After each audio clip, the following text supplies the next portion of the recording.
plein phare sur le mondial de l'automobile. L'invité de la rédaction d'Autoroute Info, Pierre Coppé. Pierre Coppé, bonjour. Bonjour Monsieur Collange. Vous êtes président du groupe Vinci Autoroute, mais également président de l'ASFA, l'association professionnelle des autoroutes et ouvrages routiers. Pierre Coppé, merci tout d'abord pour votre accueil sur ce magnifique stand de l'ASFA, ici au Mondial de l'Automobile de Paris. Stand sur lequel nous sommes en direct tous les jours, je le rappelle, de la semaine jusqu'à la fin du salon. Si vous avez des interrogations sur les sociétés d'autoroutes ou si vous souhaitez réagir aux propos de notre invité, rendez-vous sur notre site www.autorouteinfo.fr et sur les réseaux sociaux avec notamment le @ ou le hashtag autorouteinfo. Aujourd'hui en France, il y a plus de 8 900 km d'autoroutes concédées et d'ouvrages d'art à péage. Près de 16 000 personnes travaillent pour les 21 sociétés privées qui exploitent ce réseau autoroutier. Alors, les métiers de l'autoroute sont divers et variés, Pierre Coppé, mais ils ont un point en commun, c'est la notion de service et le client et la sécurité. Et c'est justement ce que vous souhaitez présenter sur ce stand de l'ASFA. Oui, alors c'est vrai que le Mondial de l'Automobile, c'est la fête de l'automobile, c'est la fête de la mobilité. Et comme acteur majeur du secteur de la mobilité, les sociétés d'autoroutes ont plaisir à être présentes sur ce stand de l'Association des sociétés françaises d'autoroutes pour montrer nos services. Nos services, le premier service que nous offrons, c'est la mobilité, c'est la viabilité, c'est la sécurité. L'autoroute, c'est 5 fois plus sûr que la route. C'est aussi l'accueil sur nos aires de repos et sur nos aires de service avec nos partenaires pétroliers et nos partenaires dans la restauration et l'hôtellerie. Et puis c'est l'information bien sûr avec l'ensemble des radios 107.7 qui couvrent et qui maillent nos réseaux et qui assurent 24 heures sur 24 un service d'information que je crois de qualité. Nos clients le disent, nos clients le plébiscitent puisque près de 25% de nos clients disent écouter la radio de façon systématique et parmi ceux-là, quand ils choisissent les radios 107.7, ils l'écoutent à près de 80% quand ils entrent sur le réseau et jusqu'à ce qu'ils le quittent. Et comme nous savons que nos clients aiment nous écouter, la plupart des radios 107.7 sont maintenant diffusées sur Internet, ce qui permet de les suivre, y compris quand on est en dehors du réseau. Les radios, pour vous, c'est un service prioritaire et indispensable aujourd'hui ? Ah, je crois que c'est vraiment un service qui permet un lien de qualité avec nos clients et un service d'information. Nous avons en général des flashs d'information tous les quarts d'heure et des interruptions toutes les fois qu'un événement survient. Et prévenir nos clients d'un événement, d'un incident, d'un obstacle sur la route, c'est aussi une façon de prévenir l'accident et d'éviter le drame. Donc c'est un service très important. La sécurité, justement, donc vous y faites allusion, ça reste également la priorité, la sécurité de vos clients, mais également de vos personnels ? Oui, alors c'est vrai qu'il y a dans les sociétés concessionnaires d'autoroutes qui exploitent ces près de 9000 km de réseau, une vraie sensibilité à cette question, puisque notre principal risque, c'est l'hypovigilance, c'est le manque d'attention, c'est l'inattention, c'est la somnolence de nos clients qui en général se croient plus forts que le sommeil, qui en général oublient trop souvent de lire les notices des médicaments et les contre-indications qui les accompagnent, qui considèrent qu'eux ne sont pas soumis aux risques identifiés sur l'usage des smartphones, des téléphones, des SMS ou des mails lorsqu'ils sont au volant. Et nous avons vraiment envie de dire et de répéter, parfois de le hurler, que nos collaborateurs qui assurent la sécurité de nos clients méritent le respect de ces clients. Il y a des morts, il y a même des agents autoroutiers ces dernières années. Il y a malheureusement une triste statistique qui veut qu'un agent autoroutier, un agent routier par an perde la vie du fait de comportements irresponsables. Et il y a un chiffre qui est encore beaucoup plus préoccupant, qui est que l'année dernière, c'est 136 fourgons qui ont été heurtés sur le réseau par des véhicules, des fourgons jaunes, des fourgons de sécurité qui ont été heurtés par des véhicules de nos clients. Donc nous en appelons à la conduite responsable, à la responsabilité et à la lutte contre l'hypovigilance. La lutte contre la somnolence au volant est un cheval de bataille pour nous tous. Les automobilistes ont le grand tort de se croire plus forts que le sommeil. Et les automobilistes sont aussi des téléspectateurs. Automobilistes et routiers. Oui, mais ceux qui sont sur la route trouvent normal de s'endormir devant leur poste de télévision et pensent qu'ils sont plus forts que le sommeil quand ils sont au volant. Or, c'est exactement la même chose. Vous ne pouvez pas résister au sommeil qui vous tombe dessus lorsque vous regardez la télévision. Vous ne pouvez pas plus résister au sommeil qui vous tombe dessus lorsque vous conduisez. Et donc les consignes sont simples, c'est de s'arrêter toutes les 2 heures, c'est de dormir avant de prendre la route et de ne pas se croire plus fort que le sommeil. Alors, pour compléter, l'an passé, d'ailleurs, c'est un agent des autoroutes APRR qui était décédé à cette époque dans le secteur de Tournu. Et il faut lui rendre hommage, comme il faut rendre hommage à tous les agents autoroutiers qui sont dévoués à la sécurité de nos clients et qui doivent être respectés pour pouvoir s'acquitter de leur mission. Autre point sensible, on va dire, pour les clients des autoroutes, on entend des critiques récurrentes. Il y a beaucoup trop de travaux sur l'autoroute. Quand je fais Paris, Lyon, Marseille, via les autoroutes A6 et A7. Et puis, l'autoroute coûte cher. Ça, vous devez l'entendre régulièrement aussi, Pierre Coppée. Ben, moi, ce que j'entends régulièrement quand je regarde les résultats des études d'opinion et de perception que nous confions à des sondages d'opinion, à des instituts de sondage, pardon, c'est que nos clients sont majoritairement très satisfaits des prestations des sociétés d'autoroutes, puisque tout confondu, si on regarde la note qu'ils nous attribuent, ça nous vaut mention très bien, puisque nous avons entre 8 et 9 sur 10 de notes de satisfaction. Mais le prix à chaque fois. Alors, le prix, bien sûr, vous savez, en anglais, on dit « somebody has to pay the lunch », c'est-à-dire qu'il faut bien que quelqu'un paye. Le charme et le mérite du système des sociétés d'autoroutes en concession française, c'est que l'État a confié à des entreprises privées la responsabilité de concevoir, de financer, de construire et d'exploiter les autoroutes avec de l'argent privé. En contrepartie de cet investissement, les sociétés concessionnaires sont autorisées à prélever pendant la durée des concessions, qui est souvent très longue, jusqu'à 70 ans, 75 ans pour certaines, un péage. Et ce péage, bien sûr, je conçois que chacun préférerait que ce soit gratuit, mais je crois que chacun comprend que nous avons un modèle vertueux. La dette des sociétés d'autoroutes ne pèse pas sur l'endettement public, le financement des autoroutes ne pèse pas sur l'impôt, c'est le péage qui finance la construction et l'amortissement des constructions d'autoroutes, et c'est la dette privée, et ce sont des entreprises privées qui supportent cette dette, et il me semble que chacun a compris le caractère vertueux de ce système. Et si j'en crois les notes de satisfaction de nos clients, j'en ai confirmation. Alors, d'un mot pour terminer, avant qu'on se retrouve dans 1 heure, Pierre Coppée, les travaux, beaucoup de travaux. Oui, les travaux. Nous avons investi sur l'ensemble du réseau autoroutier depuis 10 ans une moyenne de 2 milliards d'euros par an. 2 milliards d'euros par an pour faire des travaux d'extension, mais aussi pour faire des travaux d'amélioration, des travaux d'extension, des travaux d'élargissement. Et souvent, nous refaisons des chaussées, souvent, nous confortons des ouvrages. Et c'est gênant pour les clients, oui, pour vos clients. Oui, c'est gênant pour les clients. C'est la raison pour laquelle nous planifions ces travaux de manière optimale, de manière à éviter les pointes de trafic et de manière à éviter de heurter les pointes de trafic. C'est aussi pour ça que nous les informons en amont sur nos sites internet et avec les radios, et nous nous efforçons au maximum de limiter la gêne. Mais il faut bien que les travaux se fassent, et je crois que chacun le comprend. Nous avons un cas particulier que je voudrais mentionner sur les travaux, qui est la construction de la ligne à grande vitesse du TGV Sud-Europe Atlantique entre Tours et Bordeaux.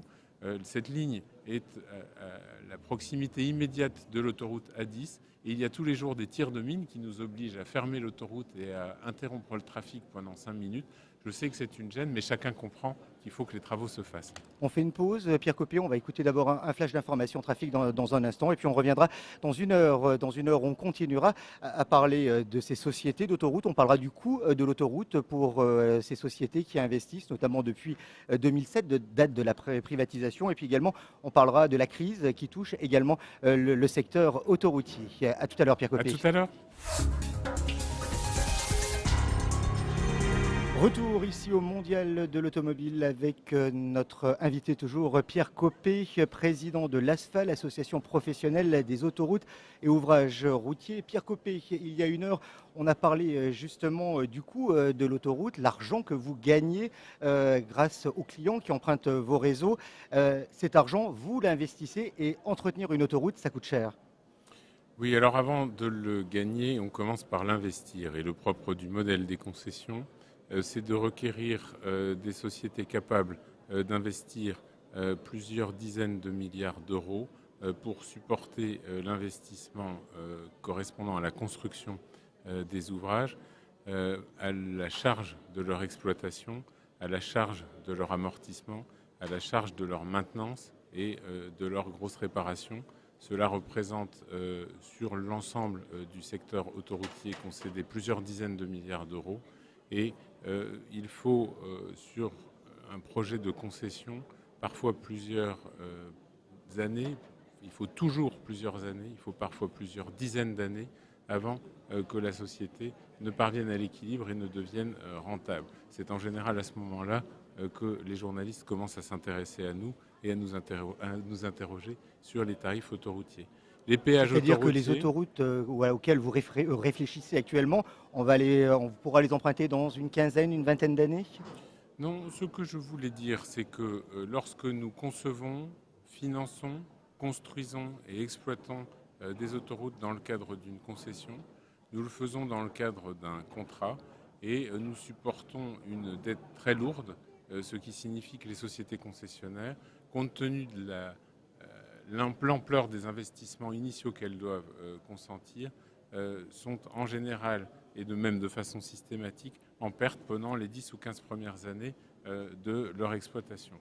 Ce que vous soulignez, c'est que les projets ont une gestation lente et en effet, on constate que compte tenu des enquêtes publiques, des questions de tracé et de l'ensemble des procédures qui entourent la conception d'une autoroute, il y a en effet un très long délai entre la décision de faire une autoroute et le moment de sa mise en service. Mais je voudrais revenir un instant sur la question du prix, puisque vous m'avez interrogé C'est une question sensible, hein. sur le péage. C'est une question sensible parce que c'est surtout, bien sûr, parce que c'est plus agréable de profiter de services gratuits que de les payer. Et c'est aussi une question sensible parce que je crois qu'elle est entourée de beaucoup d'incompréhensions. On entendait les autoroutes, une fois qu'elles seront payées, on va dire ce mythe, les autoroutes payées seront gratuites. C'était une époque des années 70 ou 80, déclaration d'un ministre. Oui, enfin moi j'ai pas souvenir de cette déclaration, mais ce qui est vrai, c'est que on a pu imaginer que la construction des autoroutes achevées se traduirait par la suppression des péages. C'était oublier que nous allions construire un réseau et qu'il faudrait près de 50 ans pour construire ce réseau et que de dépenses d'amélioration en dépenses d'élargissement et que de nouvelles sections en nouveaux projets, c'est vrai que les concessions ont une croissance importante qui a justifié l'extension de leur durée jusqu'à 2030, 32 ou 33 aujourd'hui pour les plus proches, 2085 pour la fameuse concession de l'autoroute A86. Mais ce que je voudrais préciser, c'est que ces tarifs sont fixés dans le cadre des contrats, dans le cadre de l'équilibre économique que les concessionnaires négocient avec l'État concédant. Et cet équilibre économique, il prévoit à la fois un niveau de tarif et son niveau de progression sur la durée de la concession. Mais les prix augmentent plus vite que l'inflation, les prix des autoroutes ces Et dernières oui, années. les prix augmentent plus vite que l'inflation, comme le prévoyaient les contrats ou les contrats de plan qui ont ajouté des investissements supplémentaires, parce que ce sont les augmentations de tarifs qui financent les investissements. Je vous disais dans la première partie de l'émission que le secteur autoroutier concédé investit 2 milliards d'euros par an. Ces 2 milliards d'euros d'investissements supplémentaires, ils ont une contrepartie qui est dans le péage et dans le fait que les péages augmentent au-dessus de ce qu'il serait simplement s'il n'y avait pas d'investissement. S'il n'y avait pas d'investissement, les péages n'augmenteraient que de 70% de l'inflation. Compte tenu des investissements qui ont été consentis et qui continuent de l'être année après année, les investissements sont calés, les tarifs progressent à peu près au niveau de l'inflation. On est en pleine crise, on va dire, une crise qui touche également le secteur autoroutier. Vous avez enregistré ces dernières années une nette baisse du trafic sur autoroute et encore, les derniers chiffres, je crois, sont de l'ordre d'environ 3% pour la baisse du trafic. Non, non, non, non, non, non, Non. les chiffres sont bien pires que ça. C'est-à-dire que quand vous regardez Chiffre moyen, je parlais. le trafic qui s'analyse avec le trafic des poids lourds et le trafic des véhicules légers, le trafic des poids lourds est au niveau à fin 2012 où il se trouvait à fin 2002. C'est-à-dire que depuis la crise de la fin de l'année 2007, depuis la crise dont le début a été marqué par la faillite de Lehman Brothers, les trafics des poids lourds ont baissé de plus de 10%. Cette année encore, les trafics des poids lourds ont baissé de moins 4%. Ils ont baissé de 4% depuis le début de l'année 2012. Et les trafics des véhicules légers sont également en crise et en baisse, puisqu'on enregistre en cumul depuis le début de l'année 2012 une baisse des véhicules légers de 2,2%. Ce qui fait au total une baisse moyenne de 3%.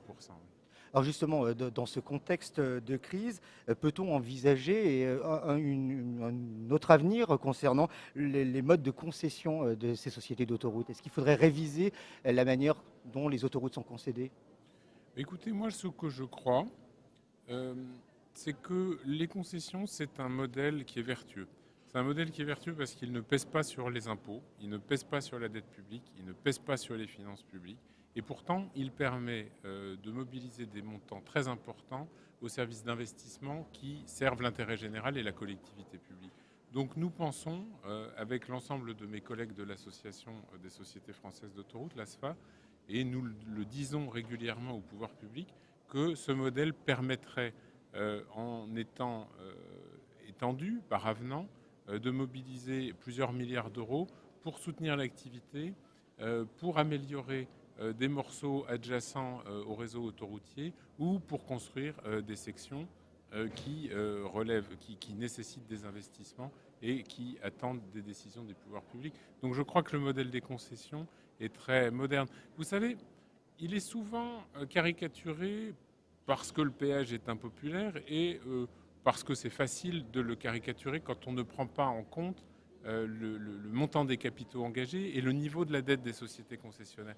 Mais si on veut bien regarder les choses, la France s'est construite depuis Colbert grâce aux concessions. Les concessions, c'est ce qui a permis de faire le réseau électrique, les barrages hydroélectriques, c'est ce qui a permis de construire les chemins de fer, c'est ce qui a permis de doter la France du meilleur réseau autoroutier d'Europe. Donc les concessions, c'est très vertueux et ça permet d'inscrire des investissements privés sur la durée, à l'abri des secousses ou des à-coups dont on voit bien qu'ils vont affecter les dépenses publiques compte tenu de la crise que nous traversons aujourd'hui en France. Pierre Copé, merci. Je rappelle donc que vous êtes le président de l'ASFA, l'association professionnelle des autoroutes et ouvrages routiers. Pierre Copé, une dernière petite question. Vous êtes baladé, on va dire, dans les allées du Mondial de l'automobile. Vous avez vu de belles voitures? J'ai vu de très belles voitures et c'est vrai que la révolution technologique qui est à l'œuvre nous intéresse beaucoup. La révolution des véhicules électriques, l'on sent progresser cette année de façon très significative.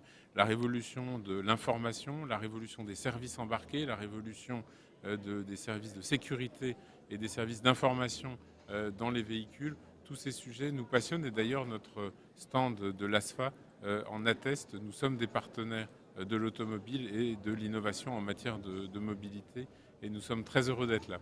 Pierre Copé, merci. Merci à vous.